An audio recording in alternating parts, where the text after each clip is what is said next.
சுற்றுலா அபிவிருத்தி அதிகார சபையின் கீழ் காணப்பட்ட 4 நிறுவனங்களின் ஊழியர்களுக்கு காப்புறுதியை பெற்றுக் கொடுப்பதில் 47 லட்சம் ரூபாவுக்கும் அதிக நட்டத்தை ஏற்படுத்தியதாக பிரசன்ன ரணதுங்க மீது குற்றம் சுமத்தப்பட்டுள்ளது. தரகு பணத்தை செலுத்தாமல் இலங்கை காப்புறுதி கூட்டுத்தாபனத்தில் குறித்த சேவையை பெற்றுக்கொள்ள சந்தர்ப்பம் காணப்பட்ட போதிலும் தரகு நிறுவனம் ஒன்றை இணைத்து குறித்த நிறுவனத்திற்கு பணம் செலுத்தி நட்டத்தை ஏற்படுத்தியுள்ளார்.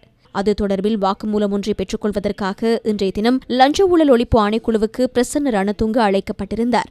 வாக்குமூலம் பெறப்பட்டு அவர் கைது செய்யப்பட்டு கொழும்பு பிரதான நீதவான் நீதிமன்றத்தில் ஆஜர்படுத்தப்பட்டார்.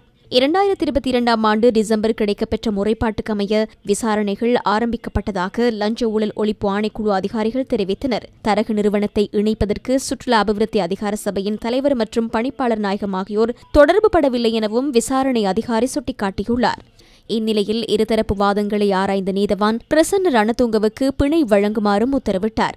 வழக்கு ஜனவரி 16 மீளவும் விசாரணைக்கு எடுத்துக் கொள்ளப்பட உள்ளது.